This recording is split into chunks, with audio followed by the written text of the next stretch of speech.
दीक्षा सविंदर हरदेव जी महाराज की जय। निरंकारी राजमाता गुरु बचन अवतार की जय। सत्संग जी, जहाँ पर सत्संग जी सांगली शहर में ये 59वां 59th महाराष्ट्र का समागम और जैसे कि बार बार जिक्र हो रहा है कि सदगुरु का जो ध्यान आ जाए वो पूरा कैसे ना हो ही नहीं सकता कि इनका कुछ ध्यान हो और वो पूरा ना होए। आज जो भी इस समागम में शामिल है, ये नजारा देख रहा है, दास को नहीं लगता कि कोई भी कह सकता है कि ऐसा लग रहा है कि यहां पहली बार समागम हो रहा होगा। यह इतना विशाल रूप पहली बार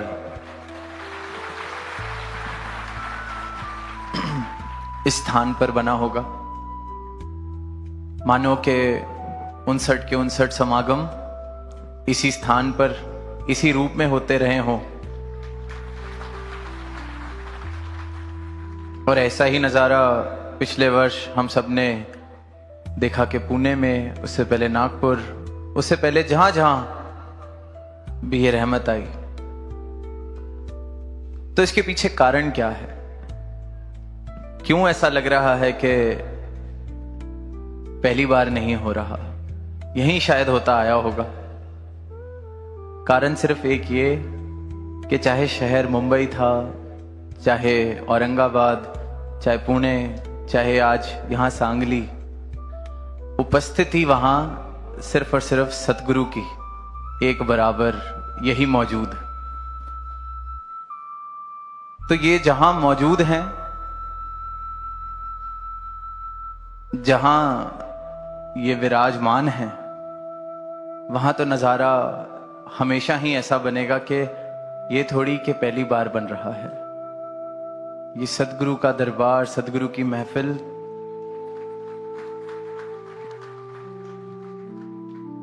युगों युगों से आनंद की, प्रेम की ये सजा रहे हैं।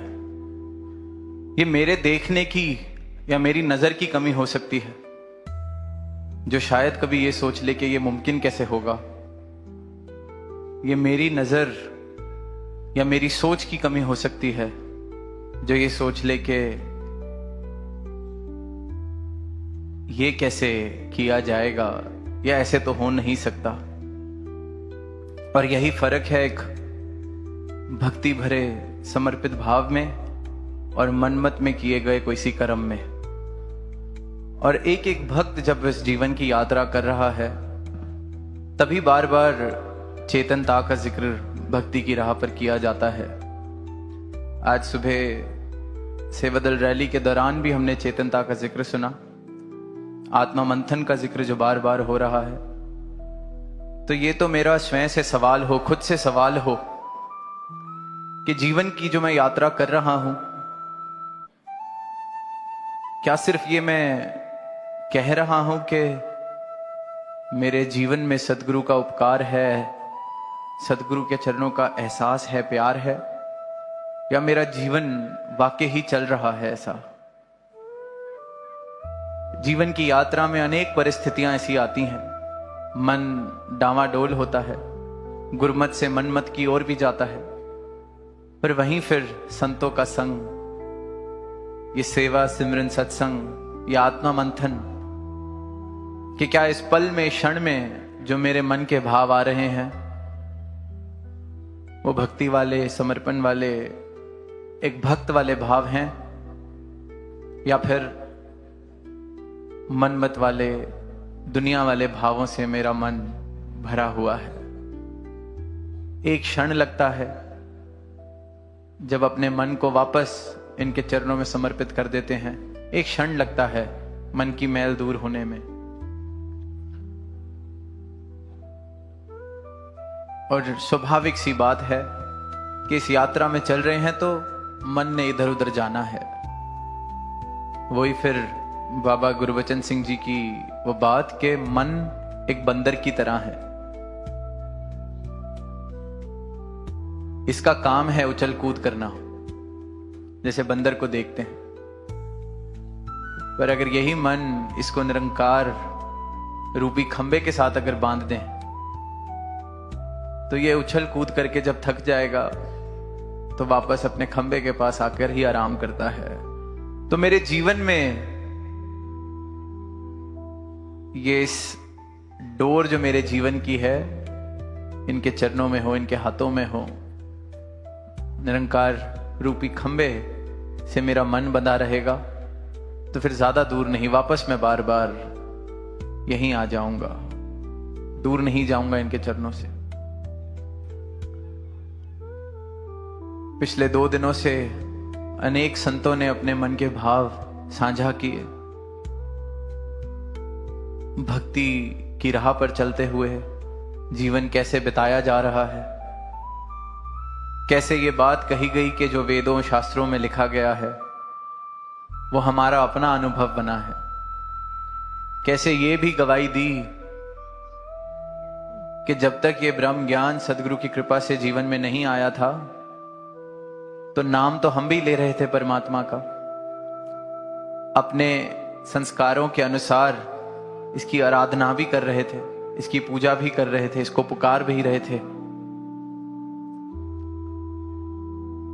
कोई सुबह के सुबह समय उठकर दान पुण्य का काम भी कर रहे थे,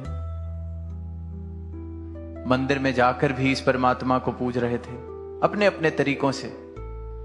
पर जब ये ब्रह्म ज्ञान की दात जीवन में आई, सदगुरु की कृपा जीवन में आई, तो जो वेदों में शास्त्रों में पढ़ रहे थे, सुन रहे थे, बोल रहे थे पढ़कर, वो हमारे अपने जीवन की सच्चाई बन गई। पढ़ते तो थे, श्लोक भी पढ़ते थे, मंत्र भी पढ़ते थे, वेद पुराण भी पढ़ते थे, और रोज इस बात का उच्चारण भी करते थे कि ये परमात्मा सर्वव्यापी है, परमात्मा हर जगह है, परमात्मा के बाहर कुछ नहीं।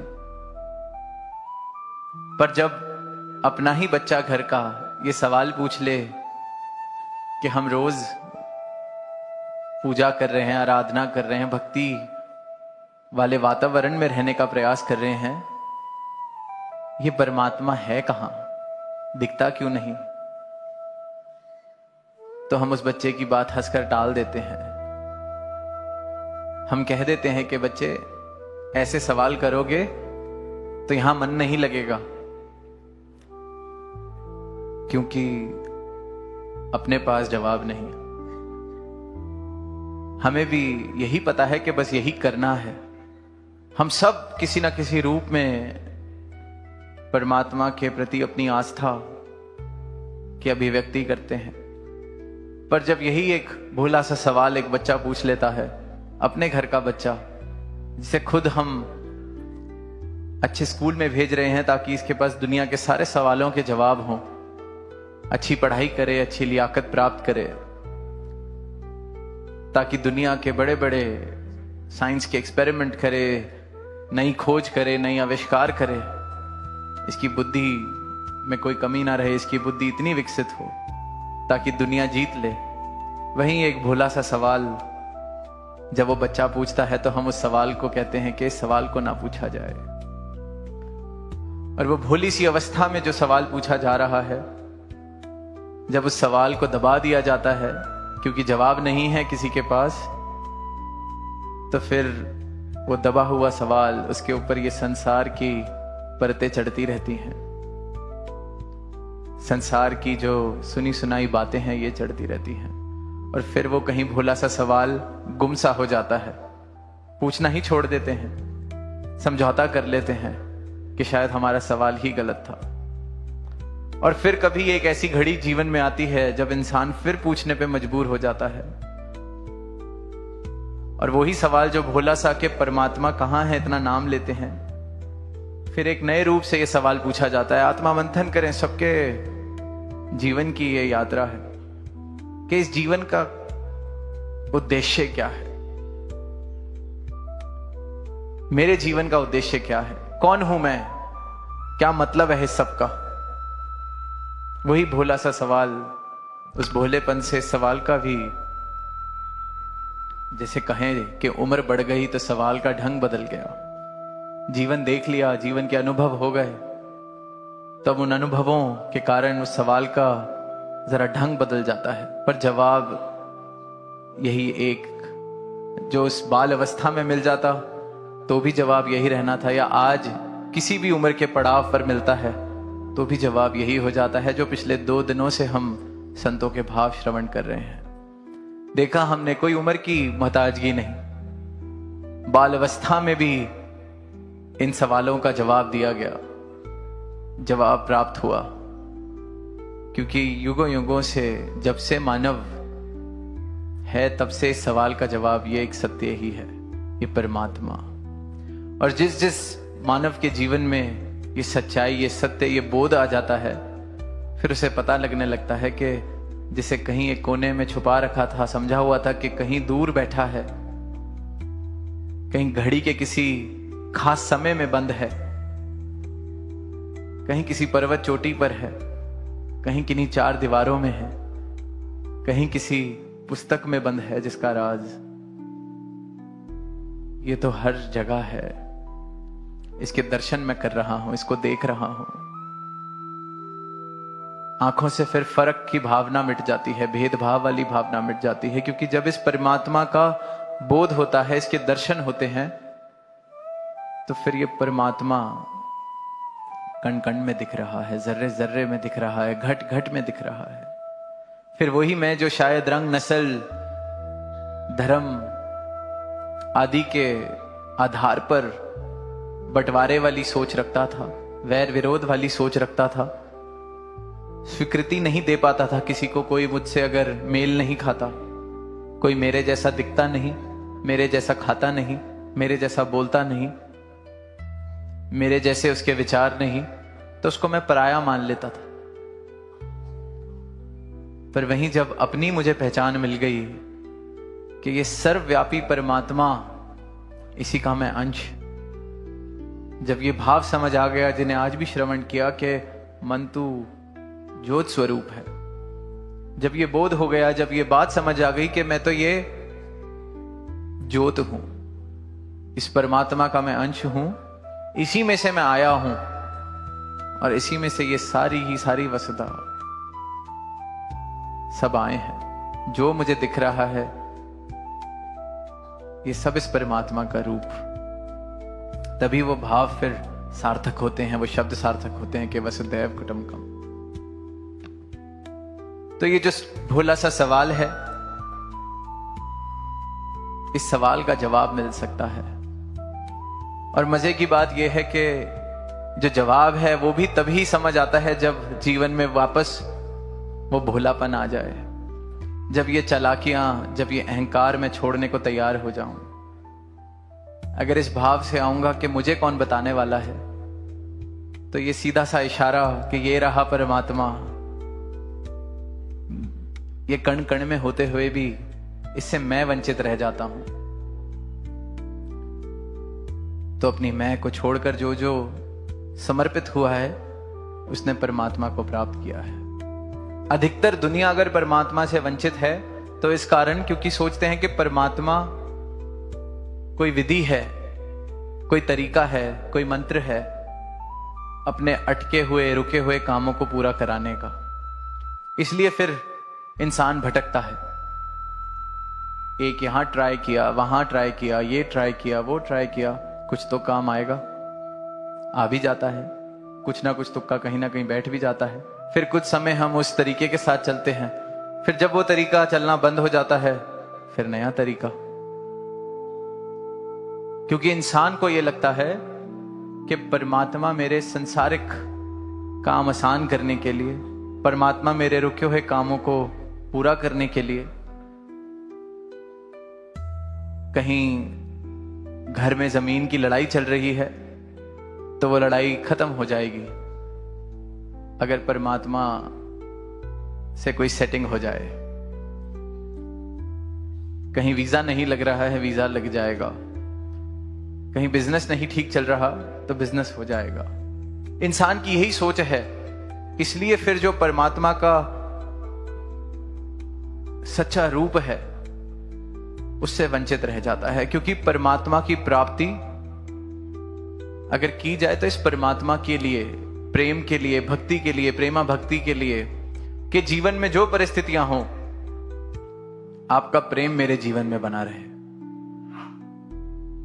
और जिस जिस संत ने समर्पित होके इस परमात्मा के साथ प्रेमा भक्ति वाला रिश्ता बनाया है, इसको जानकर, देखकर, मुमकिन ही तभी है अगर परमात्मा को देखा होगा, जानते होंगे, तभी तो फिर इसके साथ प्रेम हो सकता है।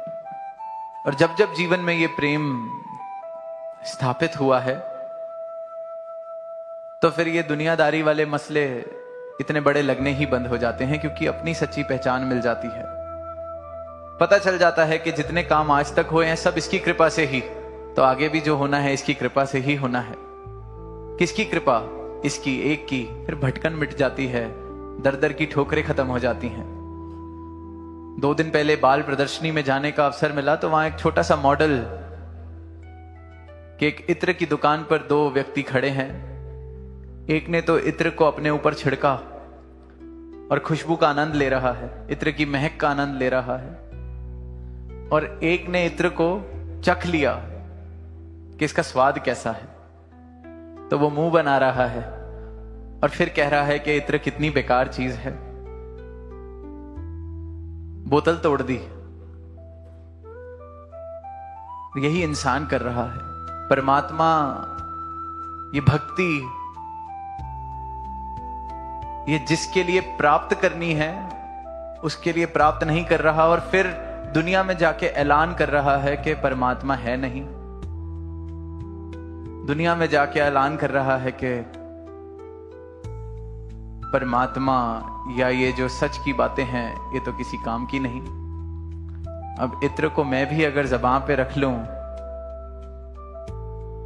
तो कोई मिठाई या कोई ऐसा स्वाद तो आने वाला नहीं है। छोटा सा मॉडल पर सारी की सारी मानव जाति की जो दुविधा है उसको दर्शा देता है। जिस चीज को शरीर पर लगाकर उसकी महक का आनंद लेना था, उसका स्वाद लेने का प्रयास किया जा रहा है। वहीं परमात्मा को जानकर इसके साथ रिश्ता स्थापित करना था, इसे जानना था, इसके दर्शन करने थे, अपनी आत्मा का कल्याण करना था। वहां परमात्मा के नाम पर इंसान ने क्या क्या नहीं कर दिया। परमात्मा के नाम पर दंगे, परमात्मा के नाम पर किस किस प्रकार के शोषण, क्या रूप हम देखते हैं। ये तो वही बात है कि इत्र को ज़बान पर लगाया हुआ है।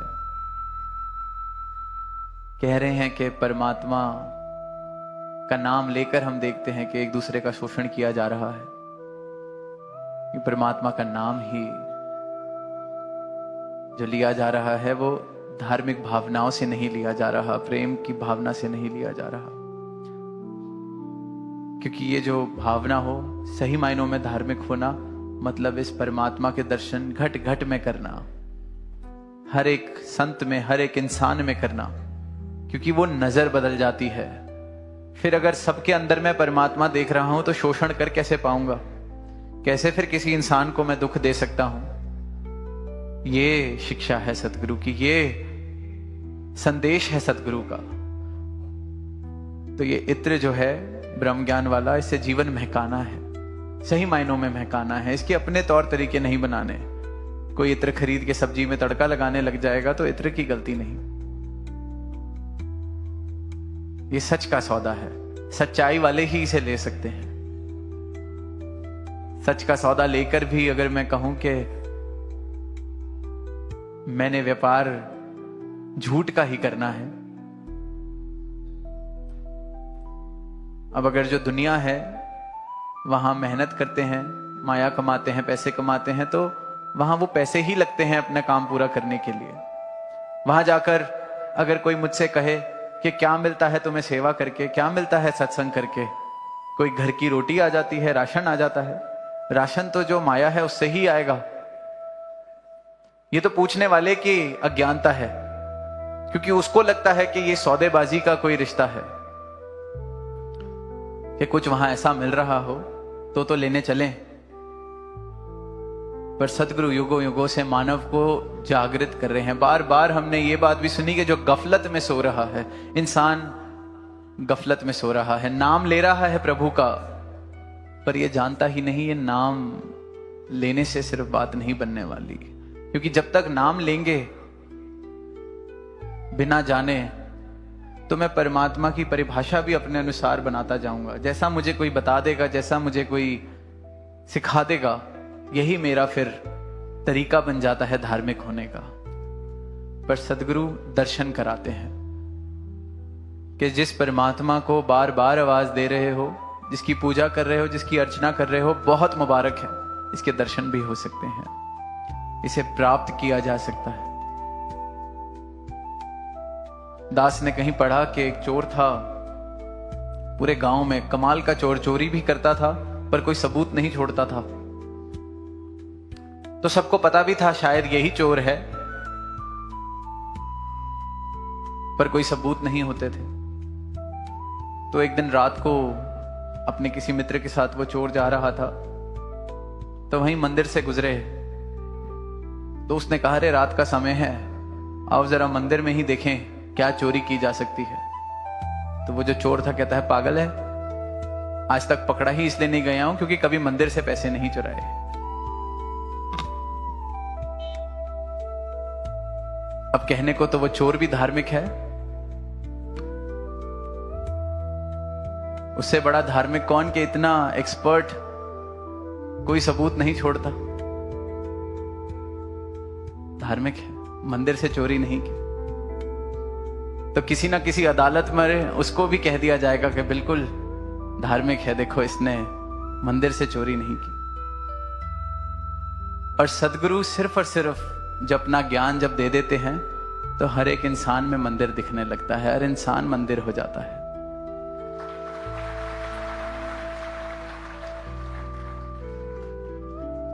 तो जो सदगुरु का ब्रह्म ज्ञान प्राप्त करके सही मायनों में धार्मिक हो जाता है, फिर उसका जीवन संवर जाता है। जिस जिस जीवन को फिर वो छूता है, वहां सही मायनों में जो धर्म है उसकी महक आ जाती है, प्रेम की महक आ जाती है, मानवता की महक आ जाती है। तो अब हमने ये तय करना है कि उस चोर जैसा धार्मिक होना है, या सही मायनों में जो धार्मिक है, जिसने इस परमात्मा को देखा है, जिस परमात्मा को जानकर, देखकर, इससे प्रेम कर कर इस परमात्मा की बनाई हुई सृष्टि से प्रेम कर रहा है, परमात्मा के बनाए हुए एक एक मानव से, एक एक इंसान से प्रेम कर रहा है, क्योंकि सब में परमात्मा का रूप देख रहा है, अपना रूप देख रहा है। तो ही ये सुंदर संसार फिर सही मायनों में सुंदर हो सकता है। और जिस जिसको ये नजर प्राप्त हुई है, उसके जीवन में आनंद ही आनंद है। सोच के देखें, जहां देख रहे हैं परमात्मा के दर्शन, जहां देख रहे हैं आनंद ही आनंद, जहां देख रहे हैं सर वैसे ही झुक जाए कि ये मेरे परमात्मा की बनाई हुई मूर्त। जब नजरें इस प्रकार हो जाएंगी तो कोई किसी को कैसे दुख पहुंचाए, कैसे कोई किसी का दिल दुखाए। तो वो भाव बहुत मुबारक हैं कि मंदिर से चोरी नहीं की, बहुत मुबारक हैं। अगर कोई उतना भी धार्मिक है तो बहुत मुबारक है, क्योंकि फिर अगली सीढ़ी चढ़नी आसान है। अगर ये पता है मंदिर से चोरी नहीं करनी, वहां कुछ गलत नहीं करना, तो जब हर किसी में मंदिर दिखने लगेगा, हर कोई ही मंदिर लगेगा, तो फिर इंसान वो गलत करना बिल्कुल ही छोड़ देगा, क्योंकि उतना धार्मिक तो था कि मंदिर में चोरी नहीं की। और ये नजर सदगुरु युगों युगों से मानव को देते आए हैं, प्रदान करते आए हैं। और आज भी बात बड़ी साधारण सी, क्योंकि सत्य है, सत्य हमेशा देखने में, सुनने में साधारण, सरल सत्य। सदगुरु कोई भी उलझने वाली, उलझाने वाली बात ही नहीं करते, सबका जीवन सरल कर रहे हैं। मानव ने खुद को ही उलझा रखा है, उलझनों में फंसा रखा है। ये उलझने खत्म कर देते हैं, बंधन काट देते हैं। तो जो जो भी आज यहां इनके दर्शन कर रहे हैं, यहाँ संतों का सत्संग कर रहे हैं, संतों का प्रेम प्राप्त कर रहे हैं, यहाँ नजारा देख रहे हैं, पहली बार शायद इस नजारे को देख रहे हैं, तो बात सिर्फ यही कि इनकी कृपा जीवन में हो जाए, इनका ब्रह्म ज्ञान जीवन में आ जाए, तो हर एक मानव चलता फिरता मंदिर लगने लगता है। तो ऐसी दुनिया हम सब मिलकर बसा सकते हैं। यही अरदास सदगुरु के चरणों से, आप ऐसी कृपा करना, जैसा संसार आप जी चाहते हैं वैसा संसार बनाने में आपके संत अपना योगदान